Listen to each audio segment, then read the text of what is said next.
അയ്യപ്പ സംഗമം നടത്താമെന്ന് ഹൈക്കോടതി. ഇതിനെതിരായ ഹർജികൾ ഇതാ ഹൈക്കോടതി തള്ളിയിരിക്കുന്നു. ഇതിൻ്റെ വിവരങ്ങളുമായി ഉമേഷ് ഞങ്ങളുടെ പ്രതിനിധി ചേരുകയാണ്. ഉമേഷ്, എന്തൊക്കെയാണ് നിർണായകമായ കോടതിയുടെ ഇപ്പോഴത്തെ നിലപാട്?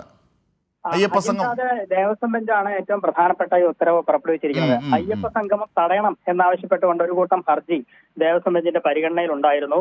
അത് ഭരണഘടനാ തത്വങ്ങളുടെ ലംഘനമാണ് എന്നൊക്കെ ആരോപിച്ചായിരുന്നു ഈ ഹർജി സമർപ്പിച്ചിരുന്നത്. ഈ ഹർജികളെല്ലാം ഒരുമിച്ചാണ് ദേവസ്വം ബെഞ്ച് പരിഗണിച്ചത്. അതിനുശേഷമാണ് ഇപ്പോൾ അയ്യപ്പ സംഗമം നടത്താം എന്ന നിലപാടിലേക്ക് ഹൈക്കോടതി എത്തിയിരിക്കുന്നത്. അത് പാരിസ്ഥിതിക ദോഷമില്ലാത്ത തരത്തിൽ വേണം നടത്താൻ. അതുമായി ബന്ധപ്പെട്ട ചില മാർഗനിർദ്ദേശങ്ങളും ഹൈക്കോടതി ഇപ്പോൾ പുറപ്പെടുവിച്ചിട്ടുണ്ട്. അത് പാലിച്ചുകൊണ്ട് ശബരിമലയുടെ പവിത്രതയെ ബാധിക്കാത്ത തരത്തിൽ അയ്യപ്പ സംഗമം നടത്താം എന്നുള്ളതാണ് ഇപ്പോൾ ദേവസ്വം ബെഞ്ച് വിധിച്ചിരിക്കുന്നത്. ഇത് സർക്കാർ കഴിഞ്ഞ ദിവസം തന്നെ സത്യവാങ്മൂലത്തിലൂടെ നിലപാട് വ്യക്തമാക്കിയിരുന്നു.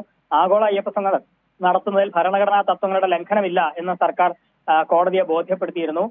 ഇതുമായി ബന്ധപ്പെട്ട് ദേവസ്വം ബോർഡോ സർക്കാരോ പണം ചെലവാക്കുന്നില്ല എന്നും സർക്കാർ വ്യക്തമാക്കിയിരുന്നു. ദേവസ്വം ബോർഡിനെ സഹായിക്കുകയാണ് സർക്കാർ ചെയ്യുന്നത്. ശബരിമല മാസ്റ്റർ പ്ലാൻ അടക്കം മുന്നിലുണ്ട് എന്ന കാര്യവും സർക്കാർ അറിയിച്ചിരുന്നു. ഭക്തരുടെ അടിസ്ഥാന സൗകര്യങ്ങൾ ഉൾപ്പെടെ മെച്ചപ്പെടുത്തേണ്ടതുണ്ട്. പമ്പയിലെയും സന്നിധാനത്തെയും വികസന പദ്ധതികൾ മാസ്റ്റർ പ്ലാനിന്റെ ഭാഗമാണ് എന്നൊക്കെ ഇന്നലെ ദേവസ്വം ബെഞ്ചിനെ സർക്കാർ അറിയിച്ചിരുന്നു. അതുകൊണ്ട് ഇതുമായി ബന്ധപ്പെട്ട് പണം ചെലവാക്കുന്നതിൽ ഒരു തരത്തിലുള്ള ഭരണഘടനാ തത്വങ്ങളുടെ ലംഘനമില്ല എന്നും സർക്കാർ കോടതിയെ ബോധ്യപ്പെടുത്തിയതാണ്. അതിന്റെ അടിസ്ഥാനത്തിലാണ് ഇപ്പോൾ ദേവസ്വം ബെഞ്ച് ഈ സർക്കാർ വാദങ്ങളെല്ലാം കണക്കിലെടുത്തുകൊണ്ടാണ് അയ്യപ്പ സംഗമം നടത്താം എന്നിപ്പോൾ ഉത്തരവിട്ടിരിക്കുന്നത്. ഇന്നലെ തന്നെ വാദം പൂർത്തിയാക്കി വിധി പറയാൻ മാറ്റുകയായിരുന്നു. അതിന്റെ അടിസ്ഥാനത്തിൽ ഇന്നിപ്പോൾ ദേവസ്വം ബെഞ്ച് വിധി പറഞ്ഞിരിക്കുന്നു. അയ്യപ്പ സംഘവുമായി സർക്കാരിന് മുന്നോട്ട് പോകാം എന്നുള്ളത് തന്നെയാണ് ഇപ്പോൾ. തീർച്ചയായും അതായത് ഇതുവഴി കുൽസിതമായ രാഷ്ട്രീയ നീക്കം നോക്കൂ. ശബരിമലയുടെ വികസനമാണ് ഇതുവഴി ലക്ഷ്യം വെക്കുന്നതെന്ന് ആവർത്തിച്ച് ദേവസ്വം ബോർഡ് പറഞ്ഞിരുന്നു. ആ അർത്ഥത്തിൽ ഇതിന് ഒരു വിവാദത്തിൻ്റെ പ്രസക്തിയുമില്ല എന്ന് കാര്യകാരണങ്ങൾ നിരത്തി പറഞ്ഞിരുന്നു. പക്ഷേ എന്നിട്ടും അത് കോടതിയിലേക്ക് വ്യവഹാരങ്ങളായി എത്തി ഇതിനെ തടസ്സപ്പെടുത്താൻ ശ്രമിച്ച ചില കോണുകളുണ്ട്, കേന്ദ്രങ്ങളുണ്ട്, അവരുടെ രാഷ്ട്രീയമുണ്ട്. അതിനേറ്റ തിരിച്ചടിയാണ് ഇപ്പോൾ കോടതിയിൽ നിന്നുണ്ടാകുന്നത്. കെ ഉമേഷ്, തീർച്ചയായും അത്തരത്തിൽ രാഷ്ട്രീയ ലക്ഷ്യം വെച്ചുള്ള ചില ഹർജികളാണ് ഹൈക്കോടതിയുടെ പരിഗണനയിൽ ഉണ്ടായിരുന്നത്. അതിന്റെ പിന്നിലുള്ള രാഷ്ട്രീയ ലക്ഷ്യം ബോധ്യപ്പെടുത്താനും സർക്കാർ ശ്രമിച്ചിരുന്നു. കോടതിയെയും ഇക്കാര്യത്തിൽ ഒരു തരത്തിലുള്ള ഭരണഘടനാ ലംഘനവും ഇത് നടത്തുന്നത് കൊണ്ടില്ല. കാരണം അത്തരത്തിൽ പണം പിരിച്ചുകൊണ്ടല്ല, പണം ചെലവാക്കിക്കൊണ്ടല്ല ഈ ദേവസ്വം ബോർഡ് സർക്കാർ ഇതിനുവേണ്ടി പ്രത്യേകം പണം ചെലവഴിക്കുന്നില്ല എന്നൊക്കെ വ്യക്തമാക്കിയതാണ്. ഇത്തരത്തിൽ മതസ്ഥാപനങ്ങളുമായി ബന്ധപ്പെട്ട് സർക്കാരിന് പണം ചെലവഴിക്കാം എന്ന് നേരത്തെ സർക്കാർ ബോധിപ്പിച്ചിരുന്നു. പ്രത്യേകിച്ച് കുംഭമേളയൊക്കെ ഉദാഹരണമാക്കിയാണ് സർക്കാർ കഴിഞ്ഞ ദിവസം അക്കാര്യം സൂചിപ്പിച്ചത്. കുംഭമേളയ്ക്കായി ഇത്തരത്തിൽ പണം ചെലവഴിക്കാറുണ്ട് എന്ന കാര്യമൊക്കെ ഇന്നലെ കോടതിയുടെ ശ്രദ്ധയിൽപ്പെടുത്തിയിരുന്നു. അത്തരത്തിൽ എന്തൊക്കെയാണ് സർക്കാർ അവിടെ ചെയ്യാൻ ഉദ്ദേശിക്കുന്നത്? ശബരിമല മാസ്റ്റർ പ്ലാൻ അടക്കം മുന്നിൽ കണ്ടുകൊണ്ട് ഉള്ള ശബരിമലയുടെ വികസനം ലക്ഷ്യമാക്കി തന്നെയാണ് ഈ അയ്യപ്പ സംഗമം നടത്തുന്നത് എന്ന് ബോധ്യപ്പെടുത്താൻ സർക്കാരിന് കഴിഞ്ഞിരിക്കുന്നു എന്നുള്ളതാണ്. തീർച്ചയായും. കാരണം കുംഭമേളയൊക്കെ ആയിരക്കണക്കിന് കോടി രൂപയാണ് UP സർക്കാർ നൽകുന്നത്. അപ്പോൾ അങ്ങനെയൊക്കെയുള്ള ഒരു പശ്ചാത്തലത്തിൽ ഇവിടെ അയ്യപ്പ സംഗമം, അതും സർക്കാരിൻ്റെ ഫണ്ടിൽ നിന്നൊന്നും ഇതിനുള്ള പണമെടുക്കാതെ അയ്യപ്പ ഭക്തരുടെ ഒരു സംഗമമാണ്. അത് ശബരിമല എന്ന സ്ഥലത്തെ വികസനവുമായി ബന്ധപ്പെട്ട്, ശബരിമല എന്ന ക്ഷേത്രത്തിൻ്റെ വികസനവുമായി ബന്ധപ്പെട്ടൊക്കെ സാധ്യമാക്കുന്നതിലേക്ക്, തുറക്കുന്നതിലേക്ക് വഴിയാണ്. ഇതൊക്കെ വിശദീകരിച്ചതാണ്.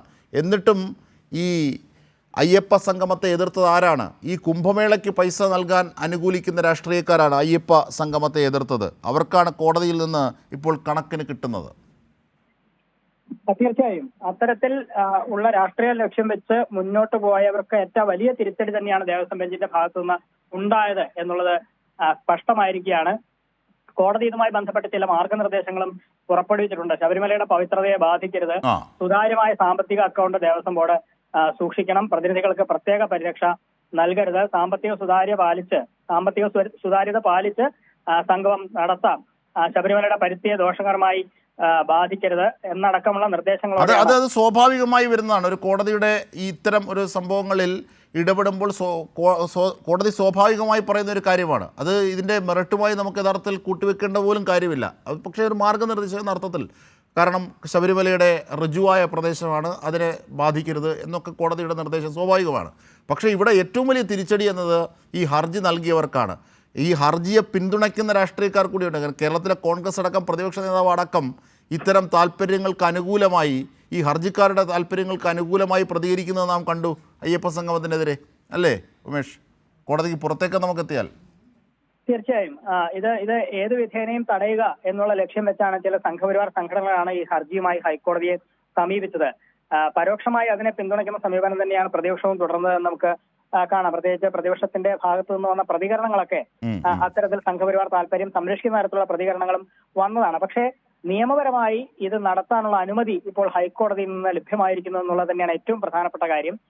എന്തുകൊണ്ട്, എങ്ങനെയാണ് അയ്യപ്പ സംഗമം നടത്താൻ ഉദ്ദേശിക്കുന്നത്, അതിൽ എന്തൊക്കെ പ്രോട്ടോകോൾ പാലിച്ചാണ്, എന്താണ് അതിന്റെ ലക്ഷ്യം എന്ന് കൃത്യമായി ബോധ്യപ്പെടുത്താൻ സർക്കാരിന് കഴിഞ്ഞു എന്നുള്ളത് തന്നെയാണ്. കഴിഞ്ഞ ദിവസം സർക്കാർ തന്നെ ഇതുമായി ബന്ധപ്പെട്ട് വളരെ വിശദമായ സത്യവാങ്മൂലം കോടതിക്ക് മുമ്പാകെ സമർപ്പിച്ചതാണ്.